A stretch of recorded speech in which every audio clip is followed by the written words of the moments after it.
딱 반발 더 깊게 들어가는 뉴스 프레스룸입니다. 경영난의 폐업 수순을 밟기로 한 유제품 업체 푸르밀의 직원들이 전원 해고 통보에 강력 반발하고 있습니다. 이 회사 정상화를 위해서 임금도 삭감을 했는데 정작 신준호 전 회장 올해 초 퇴직금을 30억 원까지 챙겼다고 하는데요.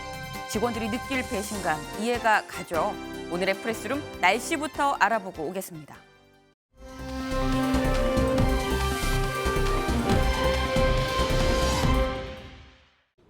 네, 오늘의 서울 아침 기온 6도 안팎까지 떨어지면서 마치 겨울 같은 때이른 가을 추위가 이어졌는데요. 해가 드러나자 언제 그랬냐는 듯 낮 기온 쑥쑥 오르며 지금은 포근함마저 감돌고 있습니다. 따뜻한 서풍이 불어들면서 오늘 낮 최고 기온은 예년 이맘때 수준을 회복할 것으로 보입니다. 다만 큰 일교차에는 주의가 필요하겠습니다. 오늘 대관령은 영하 4도, 화수는 2도 안팎으로 시작했는데요. 오늘 낮 최고 기온은 서울이 19도, 대관령 17도, 화순 23도까지 오르며 일교차가 15도 안팎으로 크게 벌어지겠습니다. 아침 저녁 따뜻한 옷차림 해주시기 바랍니다. 보시는 것처럼 맑고 화창한 가을 하늘이 나타나고 있습니다. 당분간 이렇게 별다른 비 소식이 없이 맑은 날이 지속되며 대기의 건조함이 더해지겠고요. 대기가 정체하며 중서부 지역을 중심으로는 당분간 공기가 탁하겠습니다. 내일 강원 산지에는 약한 빗방울이, 일요일과 월요일 사이에는 강원 영동 지역을 중심으로 비가 내리겠고요. 그 밖에 전국으로는 대체로 맑겠습니다. 절기 상강이 지난 후 다음 주 초반에는 서울의 아침 기온 6도 안팎까지 떨어지면서 다시 반짝 가을 추위가 나타나겠습니다. 오색 단풍이 절정을 보이는 곳이 많습니다. 가을 산행 계획하시는 분들 많으실 텐데요. 이맘때 대기가 차차 건조해질 것으로 보여서 산불에 특히 주의하셔야겠습니다. 지금까지 남산골 한옥마을에서 MBN 날씨 박선아였습니다.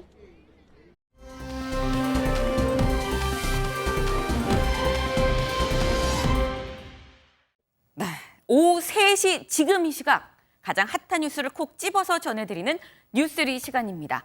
오늘의 한 뉴스는 어떤 소식인지 직접 만나보실까요? 대치동 음마 아파트가 재건축 심의를 통과했습니다. 이 재건축 조합 설립 추진위원회가 만들어진 지 19년 만인데요. 음마 아파트는 이 준공된 지 40년이 넘은 강남의 대표 노후 대단지인데요. 이 정비 계획안에 따르면 앞으로 최고 35층 높이 33개 동 모두 5,770여 세대로 구성될 예정입니다. 이번 심의 통과로 서울 시내 다른 주요 재건축 사업들도 한층 탄력을 받을 전망입니다. 검찰이 미성년자 연쇄 성폭행범 김근식에 대해 화학적 거세 명령 청구를 검토하고 있는 것으로 알려졌습니다. 성충동 약물 치료는 성폭력 범죄를 저지른 성도착증 환자 대상, 재범 위험이 크다고 인정될 경우 검찰의 청구와 법원의 판결을 통해 최대 15년까지 치료 명령을 내릴 수 있습니다. 새롭게 밝혀진 김근식의 2006년 성범죄 혐의가 성충동 약물 치료법이 정한 치료 명령 청구 요건에 해당하는지 등을 검토 중입니다. 네, 한국관광공사가 8억 원을 들여 만든 가상인가 홍보대사의 얼굴이 유명 아이돌 아이린의 얼굴을 똑 닮아 초상권 침해 논란에 휩싸였습니다. 어제 열린 문화체육관광위원회 국감장에서 이병훈 민주당 의원이 가상인간의 얼굴과 실제 아이돌 얼굴이 구분되지 않는 점을 지적하면서 논란이 불거졌는데요.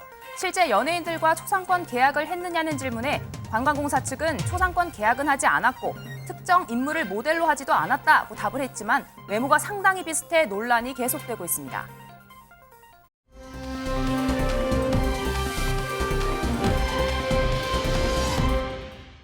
네, 즐거운 큐시토의 시간입니다. 오늘의 첫 번째 소식. 오늘은 정말 다룰 얘기가 많습니다.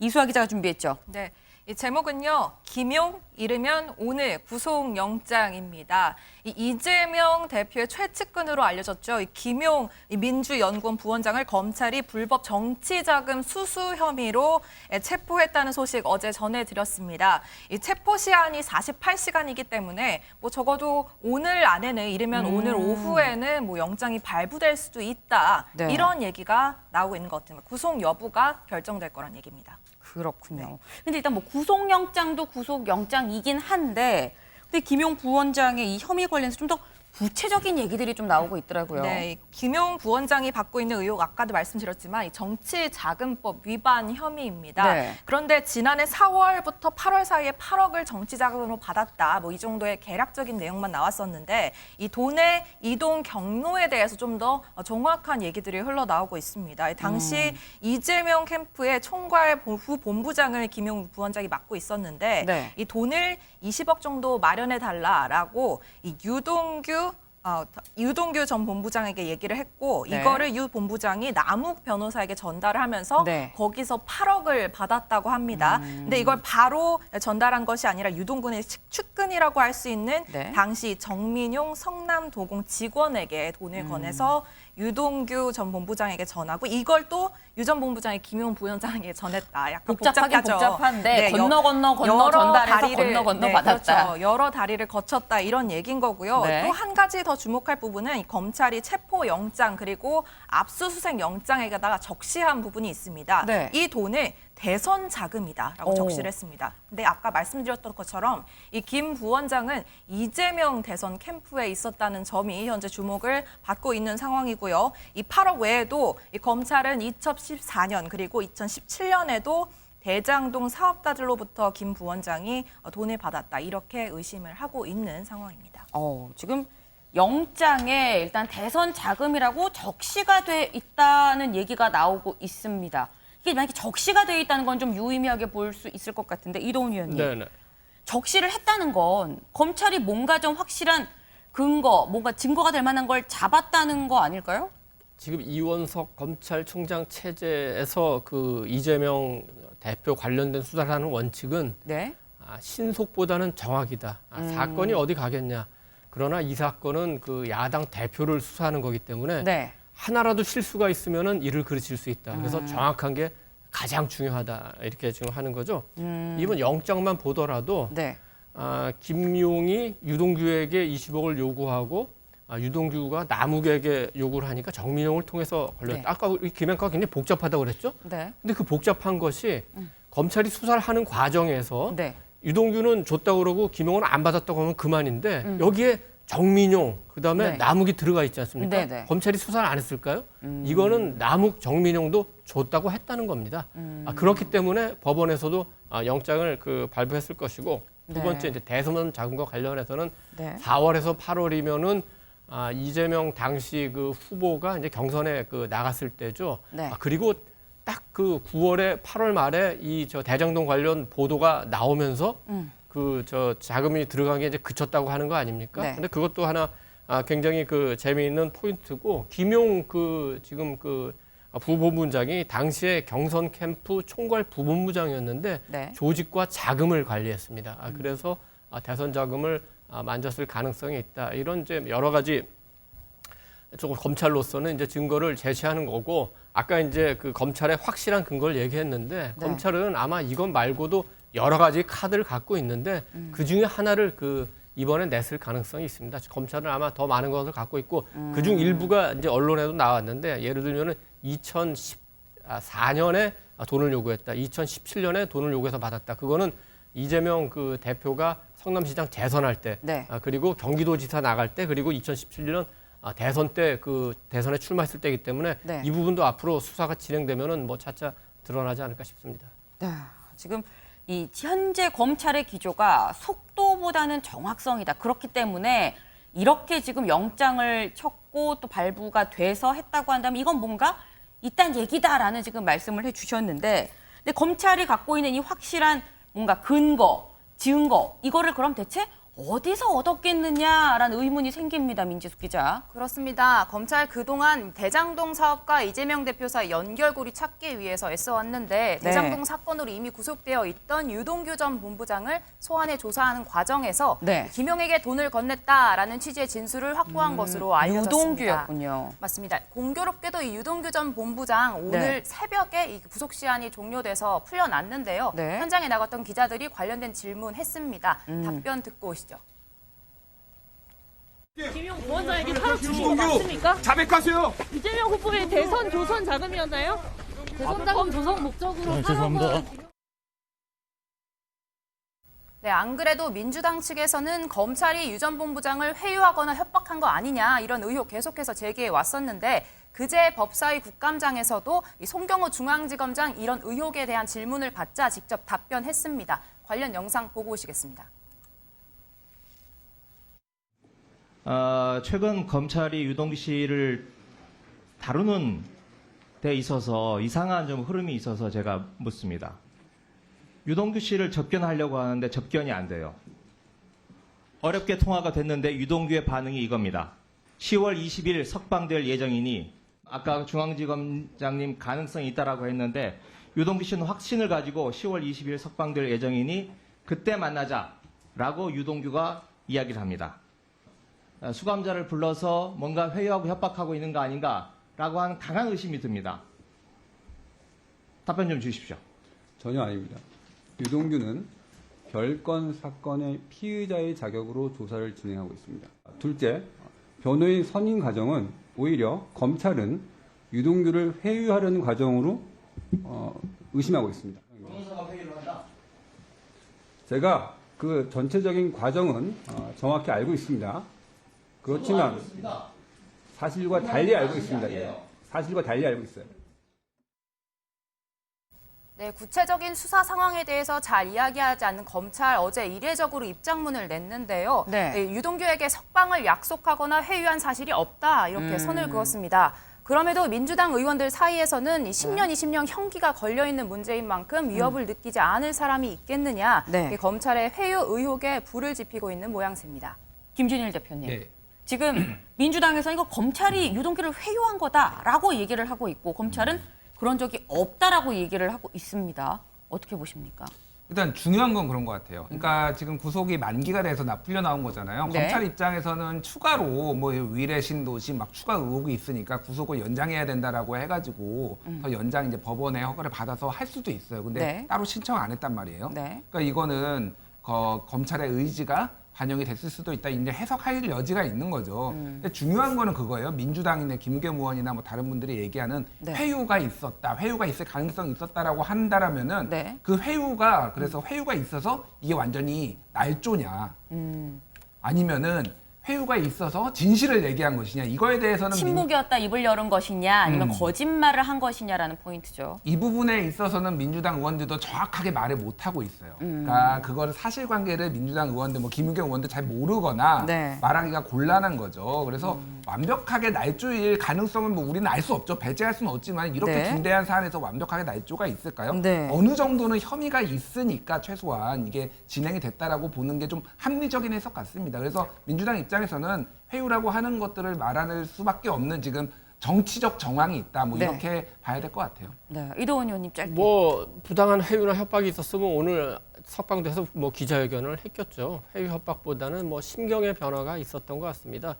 첫째는 이 유동규는 측근이 아니고 김문규는 모른다 이런 발언이 아마 심경에 영향을 줬을 것 같고 또 이런 큰 문제가 터졌는데 모든 책임을 나 혼자 뒤집었으나 이런 회한도 있었겠죠. 아까 송경호 지검장이 잠깐 얘기했는데 오히려 현재 변호사들이 아마 검찰 쪽에서 보기에는 정진상 씨를 비롯해서 뭐 이재명 대표 측에서 선임을 해줘서 오히려 그쪽에 유리하게 몰고 가려고 오히려 압박하는 거 아닌가 이렇게 보고 있는 겁니다. 네. 지금 우리가 김용 부원장이 뭐 체포가 됐다, 구속영장이 청구될 수도 있다라고 얘기를 하는데 뭐 이재명 대표 측근이라는데 대체 김용이 누구야라고 생각을 좀 하실 수도 있을 것 같습니다. 이수아 기자, 네. 김용 부원장 어떤 사람이에요? 네, 김용 부위원장은 정말 이재명 대표의 측근 중에서도 아까 말씀드렸지만 최측근으로 꼽힙니다. 성남시장 때 성남시 의원 지냈고요. 경기지사 때는 초대 대변인 했고요. 아까 네. 말씀드린 것처럼 이 경선 캠프 그리고 대선 캠프 모두 다 이 총괄 본부장, 뭐 총괄 부본부장직 겸임했습니다. 이 대표도 이 김 부원장에 대해서 이렇게 말하기도 했는데요. 영상으로 잠깐 보고 오실까요? 그래서 권유를 해가지고 졸지의 인생 항로를 바꿔서 이제 정치계로 들어와서 성남시 의원을 하게 됐습니다. 제가 딱 한마디만 말씀을 드리면 뭐 정말로 유용한 사람이다. 유용하다. 쓸데가 많다. 그래서 잘 쓰면 아주 좋은 성과를 낼 수 있는 좋은 도구이니까 여러분이 한번 잘 써주시면 좋겠다고 생각합니다. 제 본심과 같은 사람이어서 앞으로 큰 성과를 만들어낼 아주 유용한 제목이다라는 말씀을 제가 드리겠습니다. 네, 뭐 쓸데가 많은 도구다라는 얘기도 했고 나의 분신 같다라는 얘기까지 했습니다. 뿐만 아니라 지난해 10월 대선 기간 중에는 이 경기도를 출입하는 기자들을 상대로 기자 간담회가 있었는데요. 네. 이때는 이미 대장동 의혹이 좀 불거진 다음입니다. 그래서 네. 뭐 유동규와 혹시 아는 관계냐 뭐 이런 질문까지 나왔었는데 네. 여기에 대해서 나의 측근이라면은 뭐 정진상, 김용 정도는 돼야 되지 않냐라고 이 대표가 직접 발언한 적도 있습니다. 그렇군요. 지금 결국 이번 검찰 수사가 이재명 대표한테 흐르고 있는 거 아니겠느냐 뭐 지금 이런 얘기가 나오고 있습니다. 이동훈 의원님. 네네. 지금 만약에 이 김용 부원장의 혐의가 일부분 이게 사실로 밝혀진다고 하면 이재명 대표가 입을 타격이 좀 상당합니다. 이미 큰 타격을 입고 있죠. 측근이라는 그 이화영 전 평화부지사는 이미 구속돼 있고 그 정진상 씨도 지금 뭐 성남 FC 후원금 대장동으로 수사받고 있고 그리고 이제 지금 뭐 저 김용 그 씨는 체포되지 않았습니까? 근데 그렇다고 한다면 오히려 이미 주가에 반영이 됐기 때문에 타격이 없다고 볼 수도 있는 거예요. 근데 지금까지 받은 타격보다 아마 더 큰 타격이 올 훨씬 수가 있을 크다. 것 같아요. 왜냐하면은 그 유동규 씨가 입을 열었다는 거는 엄청난 타격입니다. 왜냐하면 유동규 씨는 대장동 위례 신도시를 성남 그 도시개발공사 기획본부장으로서 직접 그 주도를 했고, 네. 그다음에 백현동은 공사는 손때 지시했던 사람입니다. 모든 걸 다 알고 있어요. 네. 정진상도 잘 알고, 김용도 잘 알고, 무엇보다 이재명을 잘 알고 있습니다. 이 사람이 입을 열면 그 파장이 어디까지 갈까요? 그래서 굉장히 그 이재명 대표는 어려워진 상황이고, 민주당 또한 어려워진 상황인데, 민주당이 계속해서 이재명 그 대표 방탄을 위해서 당력을 소모해야 되는지 아마 고민해야 될 때가 된 것 같습니다. 지금 여기서 이 주목해야 될 부분은 유동규가 입을 열었다는 그 부분이 오히려 굉장히 좀 주목을 해야 되고 이재명 대표가 이 걱정이 될 수 있는 포인트가 아니겠느냐라는 말씀을 또 주셨습니다. 근데 그렇다고 한다면 민지숙 기자, 이 논란의 중심에 있는 지금 정말 수십 번 이름이 나왔습니다. 이재명 대표는 뭐라고 합니까? 네, 사실 어제까지만 해도 이재명 대표 말을 아끼는 모양새였는데요. 네. 이 감사히 민주당 압색 실랑이가 있었고 오늘 긴급 의총을 연 이후에 직접 입장을 밝혔습니다. 이 김용 부원장에 대한 강한 신뢰를 드러냈는데 직접 듣고 오시죠. 정권이 바뀌고 검찰 수사진이 바뀌니까 말이 바뀌었습니다. 대선 자금 운운하는데 불법 자금은 이론 본 일도 쓴 일도 없습니다. 김용 부원장은 오랫동안 믿고 함께 했던 사람인데 저는 여전히 그의 결백함을 믿습니다. 네, 고맙습니다. 부원장의 금전 거래는 사실이 아니라고 보시는 겁니까? 네, 이재명 대표 이렇게 혐의 자체가 사실이 아니라는 점을 강조하면 한편에 검찰이 이렇게 수사망을 좁혀오는 것을 두고는 이 정적 제거를 위한 정치 탄압 수사다 이렇게 수위 높은 비판을 내놓았습니다. 이어서 듣고 오시겠습니다. 국정감사 중에 야당의 중앙 당사를 이렇게 압수수색하는 일은 대한민국 역사상 처음 있는 일입니다. 정치가 아니라 이건 그야말로 탄압입니다. 우리는 함께 싸워서 민주주의를 지키고 역사의 퇴행을 막아야 합니다. 진실은 명백합니다. 이런 조작으로 야당을 탄압하고 정적을 제거하고 그리고 정권을 유지하겠다 이런 생각 버려야 합니다. 네, 지금 이재명 대표가 정치 탄압이다라고 얘기를 했습니다. 근데 그러면서도 김용 부원장에 대해선 결백함을 믿는다라고 얘기를 했습니다. 김준일 대표님. 예. 확실히 김용 부원장은 본인의 최측근이라고 인정을 한 그런 셈이에요. 그러니까 이렇게 봐야 될 것 같아요. 김용 부원장 같은 경우에는 정치적 운명 공동체입니다. 그러니까 이재명 대표의 많은 측근들이 과거에 있었어요. 네. 성남시장부터 해가지고 유동규도 사실은 처음에 측근이었습니다. 네. 근데 대부분 측근들이 떨어져 나가게 된 게 그 사람들이 돈에 욕심을 부리면서 뭐 예전에 선대본부장은 막 구속되기도 하고 그랬어요. 뭐 불법 수뢰해가지고 이런 식으로 다 떨어져 나가고 네. 정치적 운명 공동체는 이제 정진상, 김용 정도가 남은 거예요. 그렇다고 한다면 순망치한이라고 네. 김용이 잘못되면은 이재명도 잘못될 수 있다라는 이제 뭐 이런 뭐 발언들, 시그널들이 좀 있는 것 같아요. 그래서 글쎄 뭐 굳이 어떤 믿는다라고 해서 입을 열지 말아라고 시그널을 보내지 않아도 만약에 네. 있다고 하더라도 알아서 잘 네. 판단을 하겠죠. 이게 중요한 건 그거예요. 요거를 봐야 됩니다. 김용 씨가 네. 돈을 받은 게 작년 4월부터 8월이거든요. 그런 혐의죠. 혐의가. 네. 그리고 9월에 대장동이 터졌어요. 대장동 사건이 네. 화천대유 해가지고 50억 게이트. 근데 이 9월이라는 게 되게 미묘한 시점이에요. 뭐냐면은 9월부터 이제 중단이 됐어요. 그래서 돈을 네. 더 이상 받는 게. 근데 이때는 본격적으로 돈이 필요했던 시점이 아닙니다. 대선 때. 그러니까 김용 부원장이 돈을 받았지만은 본인이 이런 시끄러운 상황에서 이 돈 썼다가 문제 생길 수 있잖아요. 그러니까 김용이 안고 있을 수도 있었습니다. 아니면 썼을 수도 있어요. 네. 그거는 이제 향후의 수사에 따라서 달라지겠지만은 네. 그 부분을 지켜보면 만약에 안 쓰고 대선 자금을 안 쓰고 가지고 있었다라고 한다면은 네. 일종의 방화벽이 되는 거예요. 거기에서 그거는 이제 수사를 좀 지켜봐야 될 필요는 있어요. 지금 김용 부원장은 이재명 대표의 정치적 운명 공동체다. 그리고 이 향후에 수사가 전개되는 걸 봐야겠지만 김용에서 끝날지 정말 이재명 대표까지 번질지는 좀 더 지켜볼 부분이 있다라는 말씀을 좀 해주신 것 같습니다.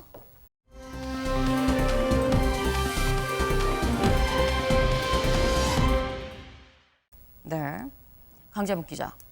예, 어제 상황 관련해서는 좀 제가 이어서 설명드리도록 하겠습니다. 앞서 언급했듯 검찰, 이 김용 부원장의 근무지인 민주연구원 압수수색에 나섰습니다.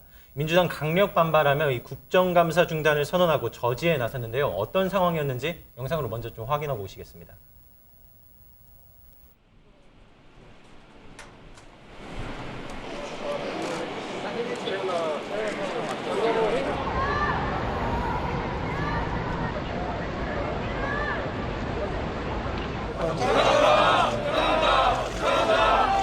여기 근무도 별로 한지 며칠 되지도 않은 직기도 없는 사람을 뭘 압수수색하러 오냐고. 불과 몇 년 전에 제가 어떤 사건을 수사할 때는 민주당 의원님들께서 박수 치시고 잘한다, 제대로 해라, 잘하고 있다 라고 하시던 분들이 근데 왜 이제는 다시 정치검찰이 하십니까? 지금 일단은 철수를 해주시고 내일 원하시는 시점을 말씀해 주시면 이미 제출 방식에 압수가 가능하도록 해드리겠다 이 제안을 드립니다. 형사법 집행은 타협의 대상이 될 수 없기에 받아들일 수 없었습니다. 다만 금일은 너무 늦은 시각 안전사고 우려 등을 고려해서 철수하고 추후 원칙적인 영장 집행을 할 것입니다.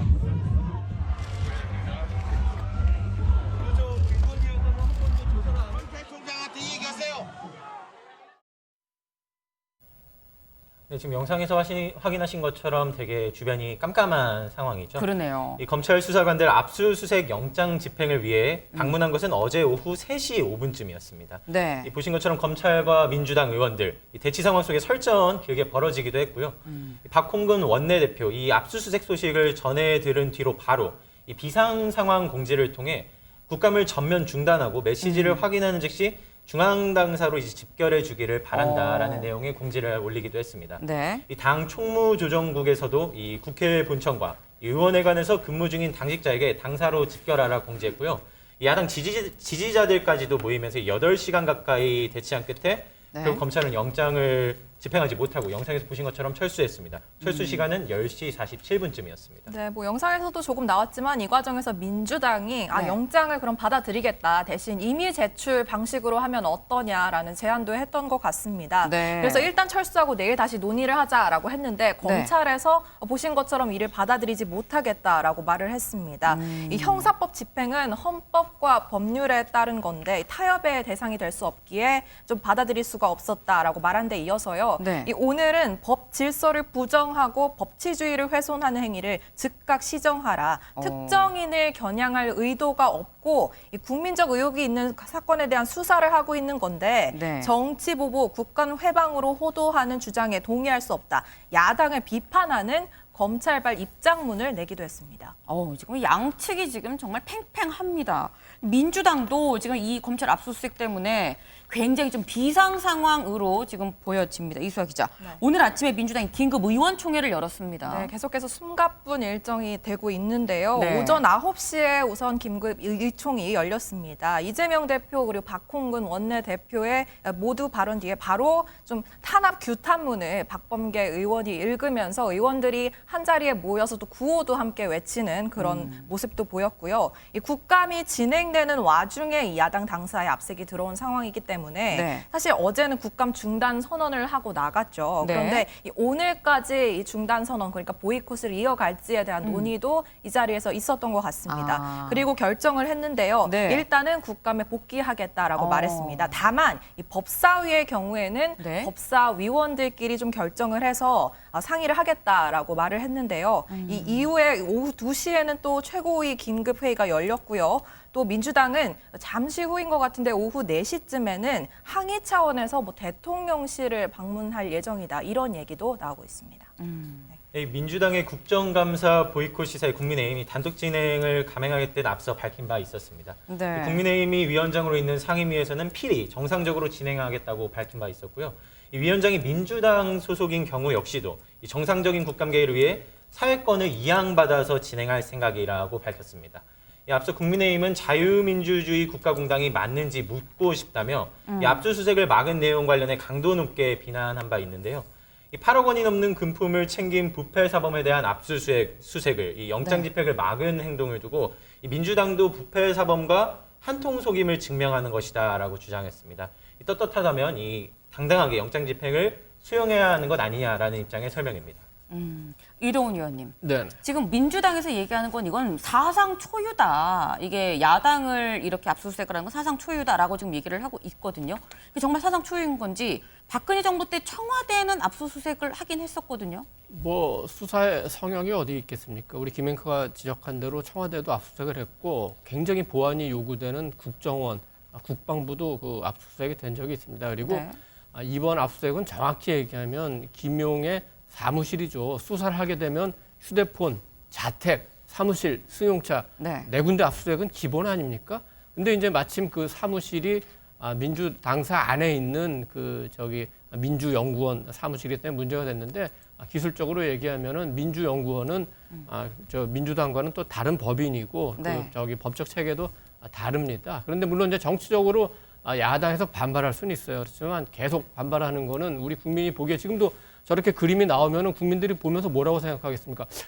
검찰의 그 정당한 공무집행 방해를 야당이 반대하는 거 아닌가? 그럼 오히려 야당이 잘못한 거 아닌가? 그러니까 더 대치 오래 하지 말고 받을 거는 정정당당하게 받고 또 본인이 또는 김용 씨나 당에서 뭐 무고하다면 그것도 떳떳하게 밝히고 그런 자세로 나가는 게 적절하지 않은가 이렇게 생각합니다. 근데 또 사실 보면은 민주당에서 이미 제출을 하겠다라고 얘기를 했는데 사실 국정원도 말씀하신 것처럼 국정원, 청와대 여기에 다 이미 제출을 했었거든요. 그러니까 이번에 그걸 청와대하고 그 국정원에서 그렇게 한 거는 네. 그 법에 정해져 있습니다. 그러니까 군사적으로 보안이 필요한 시설은 그렇게 하도록 규정이 있기 때문인데 민주당이 무슨 군사적인 보안을 요하는 시설은 아니지 않습니까? 그러니까 법에 나와 있는 대로 검찰은 그 부분은 타협하기 어려운 겁니다. 그렇군요. 지금 여야 대치가 극한입니다. 근데 그나마 다행인 건 이수아 기자의 얘기를 지금 들어보면 국감은 정상대로 좀 진행을 하겠다라고 얘기를 했습니다. 이수아 기자. 네. 지금 국감 잘 진행이 되고 있습니까? 사실 국감이 아시겠지만은 보통 네. 오전서부터 시작을 합니다. 그렇죠. 근데 오전 9시에 민주당에서 긴급 의총이 있었잖아요. 네. 결국은 지장이 좀 있었고요. 우선 행안위 그림 저희가 준비돼 있으면 볼 수 있으면 네, 오늘 광주시 그리고 대전 세종 국정감사가 있었습니다. 근데 네. 저렇게 보시는 것처럼 한쪽이 좀 텅 비어 있어요. 아, 그러네요. 그러니까는 제때 야당 의원들이 오지 못한 겁니다. 긴급 이총회 오느라. 결국 여기도 파행이 됐고요. 부분적으로 오후에야 민주당 의원들이 오면서 좀 다시 진행이 됐다고 합니다. 이 국방위도 비슷했는데요. 이 육군 본부 감사를 앞두고 아예 여기는 민주당에서 위원장에게 좀 의총을 2시로 미뤄달라라고 미리 얘기를 했는데 이 여당 의원들 사이에서 좀 볼멘 소리가 터져 나왔습니다. 듣고 오시죠. 아니 국가의 대한민국 안전보장 지키는 것, 국민 생명 지키는 것, 그게 중요하지. 김용 지키기, 이재명 지키기가 중요한 일이 될 수가 없지 않습니까?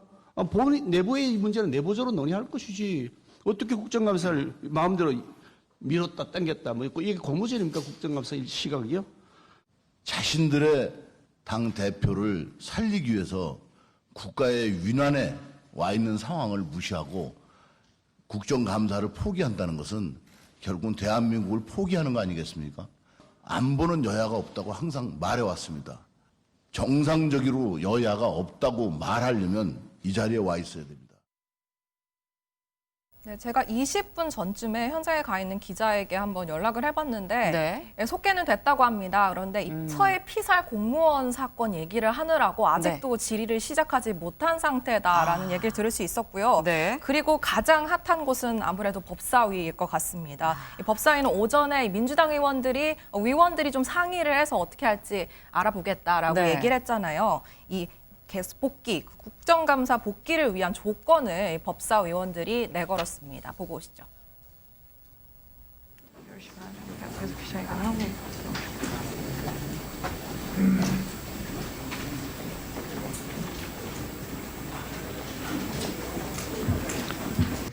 하실 말씀 있으면 회의장 들어오셔서 말씀들 하시면 되지. 굳이 회의장 앞에서 기자회견을 하시고 우리 정인들께서도 양해 부탁드립니다. 조금만 기다려 주십시오. 민주당 중앙당사에 대한 압수수색을 즉각 중지하라. 중지하라. 둘째, 윤석열 대통령과 한동훈 법무부 장관은 국민 앞에 엄숙히 사과하라. 사과하라.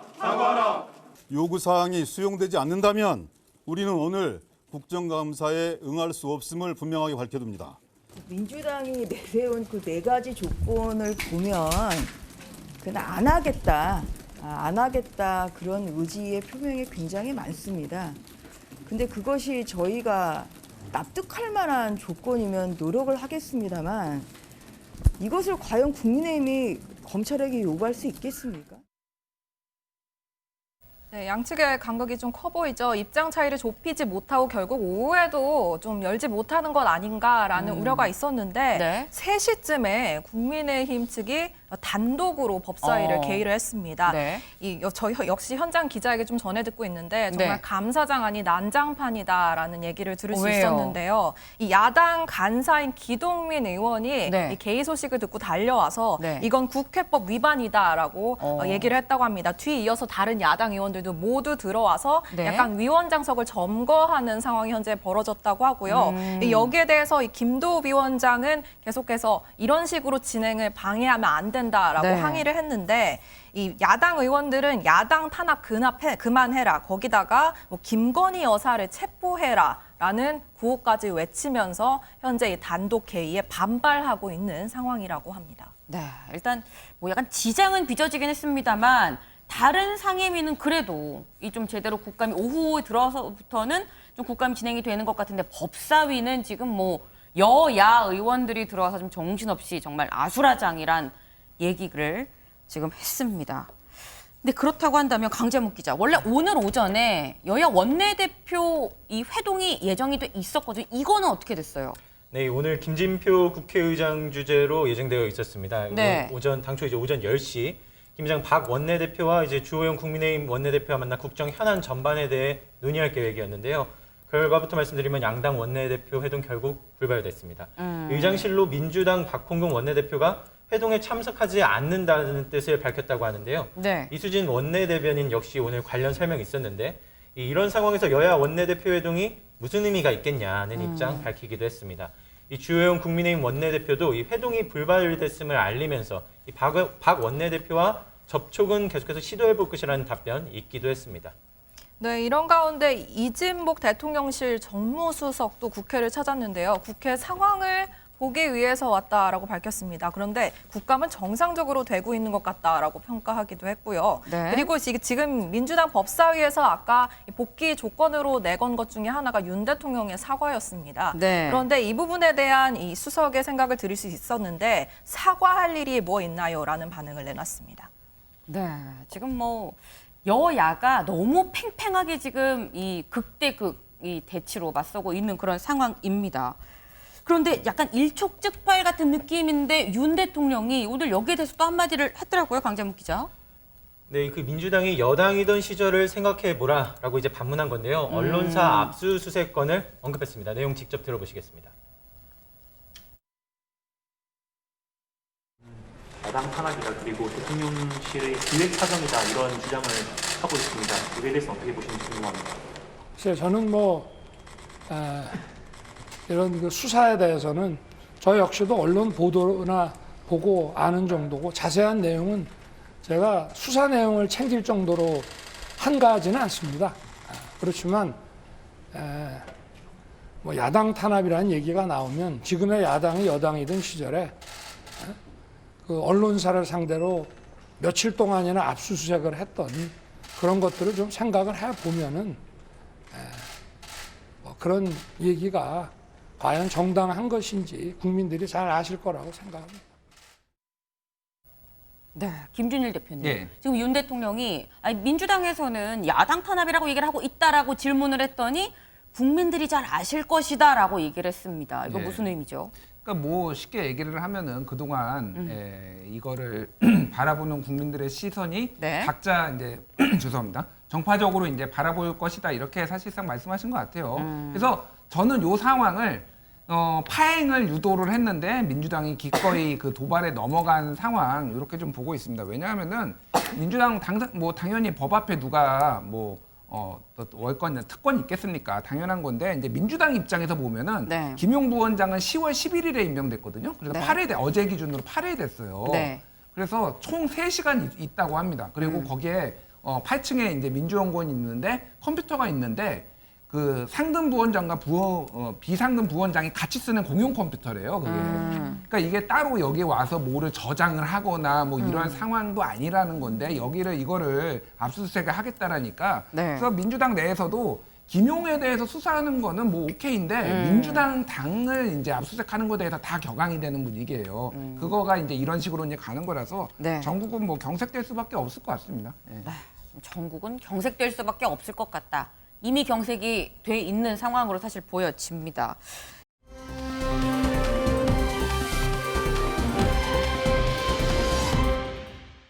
다음 순서로 좀 넘어가 볼까요? 다음 순서 민지숙 기자가 준비했죠. 네, 검찰 수사 소식 전해드리겠습니다. 노영민 12시간 조사 문 턱 및 겨눈 검찰입니다. 이 중앙에서 수사하고 있는 강제 북송 사건, 어제 키맨으로 꼽히는 노영민 당시 청와대 비서실장 소환 조사 있었는데요. 네. 12시간 넘는 장시간 조사가 이루어져서 밤 9시 반쯤에 끝났다고 합니다. 일단 검찰은 2019년 11월 당시에 정부가 탈북어민들이 귀순 의사를 밝혔음에도 네. 당시의 남북 관계를 고려해 강제 귀순시킨 것으로 보고 있고, 특히 노영민 당시 비서실장이 주재한 이 대책회의에서 이게 결정이 됐다 이렇게 보고 있습니다. 어제 조사를 통해서는 이 회의에 참석한 인사들이 구체적으로 어떤 발언을 했는지, 문 전 대통령이 북송 이런 지시를 구체적으로 했었는지 네. 이런 걸 중점적으로 확인한 것으로 보입니다. 아니 근데 그렇다고 하면 노영민 전 실장은 뭐라고 합니까, 강재문 기자? 네, 노 전 실장 검찰 조사를 마친 후로 입장문을 냈습니다. 우리 국민의 생명과 안전이 먼저라며 이 안보조차 전 정권에 대한 정치 보복 대상으로 삼는 것은 이 제도끼의 재발등을 찍히는 셈이 될 것이다. 네. 자부월족이라는 그 사자성어를 인용해가지고 표현을 했는데요. 네. 또 이어서 이 탈북어민 강제 북송 사건 당시 이 청와대 국정상황실장을 지낸 인물이죠. 민주당 윤건영 의원도 언론 통해서 이제 관련 입장 밝힌 바 있습니다. 직접 들어보시죠. 노영민 비서실장은 당시 이 청와대 비서실장이었고요. 예. 동해 엽기살인마 북송 사건을 담당했던 것은 안보실입니다. 상황을 되돌이켜보면 당시에는 안보실장과 대통령님이 해외 순방 중이었습니다. 따라서 국내에 있는 비서실장이 그런 사건이 벌어졌을 때 상황이 어떻게 되느냐라는 정도의 간담회를 개최한 걸로 저는 알고 있습니다. 아, 거기에서 북송 방침이 결정된 것은 아니다? 결정할 회의 단위도 아니고요. 권한도 없는 겁니다. 노영민 전 비서실장 주재로 열린 대책회의에서 북송 방침이 결정된 것은 아니라는 이제 주장입니다. 이 사건도 문재인 전 대통령까지 검찰이 이제 수사를 진행할 것으로 보이느냐, 네. 칼끝이 문재인 전 대통령을 향하겠냐 하는 질문에 네. 당연히 그렇게 할 것으로 보인다고 답해 눈길을 끌기도 했습니다. 아니 그런데 지금 노영민 전 실장만 소환 조사를 하는 게 아니다. 앞으로 줄줄이 줄 소환이 좀 예고가 돼 있다 뭐 이런 얘기가 나옵니다. 민지숙 기자. 맞습니다. 키맨을 불렀으니 수사가 본격적으로 궤도에 올랐을 텐데 앞으로 이제 윤건영 당시 국정상황실장과 뭐 정의용 서훈 전 국가안보실장 등에게 이제 출석을 요구할 것이란 이야기가 나오고 있습니다. 이 두 전 안보실장을 부른 이후에 수사 마무리 단계에서는 결국 문재인 전 대통령에게 이런 사실관계 의혹에 대해 묻지 않을 수 없다. 검찰이 뭐 서면이든 소환 조사든 네. 문재인 전 대통령까지 조사할 가능성이 점쳐지고 있습니다. 민주당에선 뭐라고 합니까? 네, 민주당 모든 건과 관련해 문 전 대통령을 걸고 들어가 엮어보려는 심산이다 반발하고 있습니다. 네. 오늘 오전 국회에서 규탄 성명을 냈는데요. 이 앞선 사건들 모두 문 전 대통령을 올가매려는 이 정권의 검은 속내를 드러내고 있다고 입장 밝히기도 했습니다. 이 정치 보복을 저지하기 위해서라면 어떤 수단이라도 불사하겠다라는 입장이고요. 네. 이 국정감사가 마무리되는 대로 이 감사원법 개정안을 발의하겠다는 방침입니다. 또 공수처로 최재 감사원장 추가 고발 등을 계획하고 있습니다. 그렇군요. 이동훈 의원님. 네. 지금 이게 검찰의 정당한 수사냐 아니면 정말 정치 보복이냐 이게 주장과 주장이 약간 맞서고 있는 형국이거든요. 이 결론이 날 수 없는 문제 아닙니까? 뭐 검찰 수사를 정치 보복이라고 하는 건 뭐 받아들이기 어렵습니다. 이제 첫째 그 앞선 이제 김용 씨 관련된 수사는 네. 전 정권에서 했던 뭐 대장동, 백현동 등 수사가 제대로 이루어지지 않아서 현 정권에서 제대로 수사를 하는 거고 특히 이 문제는 윤석열 정부 들어와서 시작한 것이 아니라 문재인 정부 때 특히 당시 여당의 경선 과정에서 상대 후보에서 제기했던 문제들을 수사하는 거기 때문에 수사가 오히려 제대로 가는 방향이다. 그리고 이제 조금 전에 나왔던 이제 강제 북송 관련해서는 네. 이 문제는 단순한 사건이 아니라 국가의 존재 이유는 무엇인가, 대통령의 역할이라는 건 무엇인가 하는 국가의 기본적인 역할을 묻는 굉장히 심오한 사건이기 때문에 네. 우리 국민, 특히 공무원의 목숨이 북한 해역에 넘어가서 굉장히 어려웠을 때 대통령은 어떤 역할을 했고 국가는 어떤 역할을 했나 이건 반드시 물어야 되죠. 우리 국민 누구도 그런 희생자가 될 수 있기 때문입니다.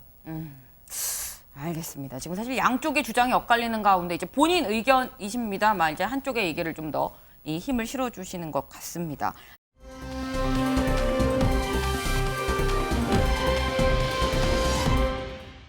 다음 아이템으로 좀 넘어가 보겠습니다. 이수아 기자가 준비했죠. 네, 마지막 발제 제목입니다. 이 주사파 본인들이 알 것입니다. 윤 대통령의 발언인데요. 이제 네. 어제 저희가 윤 대통령 그리고 이 당 원외 당협위원장들의 오찬 자리 얘기해드렸습니다. 네. 뭐 당시 분위기 전하면서 좀 무난했다라고 전해드렸는데 화기애애했다 했죠. 네, 꼭 그렇지만은 않았나 봐요. 한 가지 발언이 좀 논란이 되고 있습니다. 이 가장 눈길이 가는 발언이 주사파를 언급한 발언인데요. 네. 당협위원장 한 명이 최근 북한의 도발과 관련해서 네. 이 종북 주사파 세력에 밀리면 안 된다라고 얘기를 하니까 여기에 대해서 윤 대통령이 자유민주주의에 공감하면 진보든 좌파든 상관이 없는데 이 북한을 따르는 주사파는 진보도 좌파도 아니다. 적대적 반국가 세력과는 협치가 불가능하다라는 얘기를 했다고 현재 전해지고 있습니다.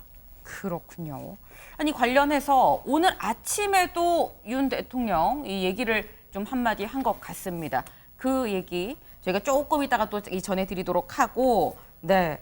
근데 지금 얘기를 보면 북한을 따르는 주사파는 진보도 좌파도 아니다라고 지금 윤 대통령이 얘기를 했습니다. 근데 이게 우리가 앞서서 요 앞 아이템에 뭐 강제 북송 얘기도 있었고 뭐 서해 피격 공무원 사건도 지금 진행이 되고 있는 거거든요. 네. 그러다 보니까 이게 진보 좌파로 분류가 되는 그럼 현 야당을 얘기를 한 거냐라고 생각이 될 수도 있어요. 네, 거기에 사건이 하나 더 있었죠. 김문수 위원장과의 또 야당 의원들과의 설전이 있었잖아요. 그런 네. 만큼 좀 민감하게 반응을 했는데요. 이 대통령이 임명한 경사노위 위원장이 전직 대통령을 김일성주의자다라고 말하더니 이젠 대통령이 제1야당을 종북 주사파로 매도하는 거냐. 이 윤 정부에게 민주당은 협치의 대상이 아니라 정치 보복의 대상이었다라고 입장을 냈습니다. 그렇군요. 민지숙 기자. 네.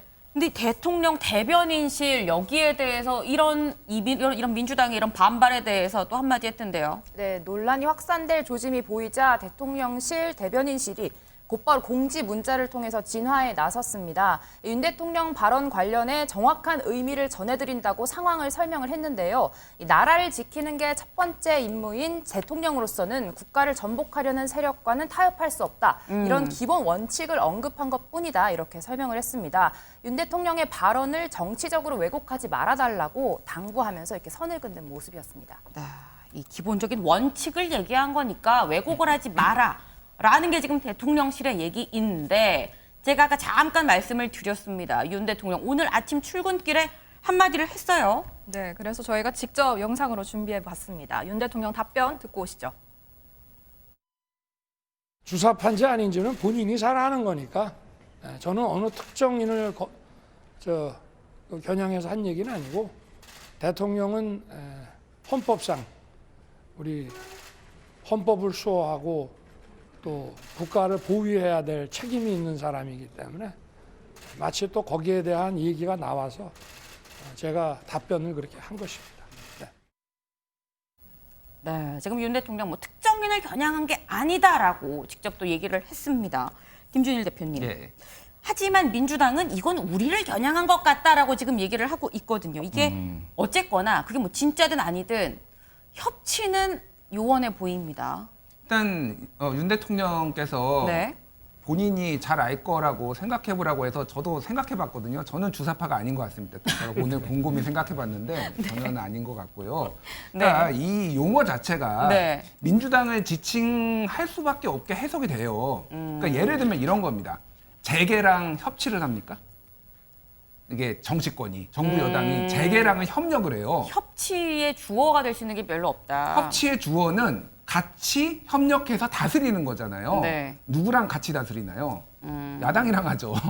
야당 뭐 여러 야당이 있으니까 뭐 그 종북 주사파에는 민주당도 있을 수 있고 정의당도 있을 수 있고 뭐 기본소득당, 뭐 시대전환 다 있잖아요. 네. 그래서 누구를 가리키는지는 명시적으로 굉장히 뻔하죠. 그러니까 이거를 정치적으로 뭐 왜곡하지 마라, 뭐 해석을 그렇게 하지 마라. 아니 정치인이 얘기하는 거를 정치적으로 해석하지 그러면 뭘 어떻게 해석을 합니까? 그러니까 이런 말씀을 오해받을 말을 하지 않으셔야 돼요. 근데 이제 이 지금 정부 여당의 전체적인 기조가 굉장히 우클릭으로 가고 있고 약간 메카시즘 쪽으로 가고 있는 거 이거 자체가 글쎄요, 국가에는 굉장히 좀 도움이 안 되는 쪽으로 가고 있어서 개인적으로는 굉장히 우려되고 있습니다. 네, 굉장히 비판적인 말씀을 또 주셨습니다. 그런데 어제 오찬 때 나온 이 얘기가 종북 주사파 얘기만 있었던 건 아닙니다. 민지숙 기자, 지금 보니까 종북 주사파 말고 동지들이란 얘기도 했어요. 그렇습니다. 윤석열 대통령이 한자리에 모인 당협위원장들에게 우리는 다 함께 선거를 치른 동지들 아니냐 하면서 원팀임을 강조했습니다. 다음엔 점심이 아닌 소주잔을 기울이자 뭐 이런 친목에 대한 이야기도 이어갔다고 하는데 기념사진 촬영만 거의 30분 가까이 이어가면서 뭔가 윤심 드라이브를 강조하는 모습이었다고 합니다. 이 밖에도 어제 오찬 자리 참석했던 당협위원장 이야기 직접 들어봤는데 윤 대통령이 지금 비어있는 사고 당협 자리 뭐 서둘러 보강해야 된다 이렇게 당협 정비 과정을 염두한 발언도 했다고 전해집니다. 정진석 비대위에서 당협 정비를 추진한다면 대통령실이 뭐 딱히 반대 의사를 밝힐 것 같진 않다 이런 참석자의 전언입니다. 어제 원외 회동에 이어서 윤 대통령 오늘은 조만간 여당 지도부도 만나겠다. 다음 달 초쯤에 뭐 일정을 조율 중이다. 이렇게 윤심 드라이브 이어가는 모양새 보였습니다. 그렇군요. 이도훈 의원님. 네네. 지금 오찬 자리에서 한 얘기를 보면은 일단 우리는 선거를 같이 치른 동지다라고 얘기를 하면서 민지숙 기자가 직접 또 이 전화 취재를 이렇게 한 걸 보면은 사고 당협 이거 빨리 채워 넣어야 된다라는 얘기도 했다고 합니다. 근데 그렇다고 한다면 우리는 다 친윤이니까 우린 다 동지니까 이 흐름에 맞게 친윤 당협으로 좀 개편을 해야 되는 거 아니겠느냐라는 게 윤심 아니겠냐라는 얘기가 나올 수 있거든요. 뭐 정치적 의미를 부여할 수 있는 것 같은데 두 가지 또는 뭐 세 가지 정도 의미가 있는 것 같습니다. 첫째는 원내에서도 지금 105대 167, 그다음에 네. 범야를 합치면 190석 정도 되지 않습니까? 네. 국회 내에서도 힘이 딸리기 때문에 원외 국회 밖에서 우리 그 당협위원장들이 더 힘을 내서 조금 그 조직도 가동하고 해서 좀 힘의 균형을 좀 맞춰보자, 그런 차원이 있을 것 같고. 두 번째는 역시 그 극단적 여소야대 때문에 네. 윤석열 정부가 출범했습니다만 5개월 동안 정책을 힘있게 추진하기가 어려운 거 아닙니까? 오히려 뭐 노란봉투법이나 양곡관리법 이런 거는 윤석열 정부의 정책과 정반대되는 입법을 지금 야당이 국회에서 추진하고 있지 않습니까? 네. 그랬더니 내년 후년 총선에서 반드시 승리할 수 있도록 우리 다 대부분은 저 중에서 뭐 몇 분은 뭐 총선에 나가고 몇 분은 안 나가실 분도 있긴 하겠지만 총선 승리를 좀 해서 윤석열 정부를 지원해달라, 이런 취지가 있는 것 같고. 세 번째는 짧게만 얘기하면은 네. 우리나라는 1961년, 80년, 2002년 이렇게 20년 단위로 정치권이 크게 변동이 옵니다.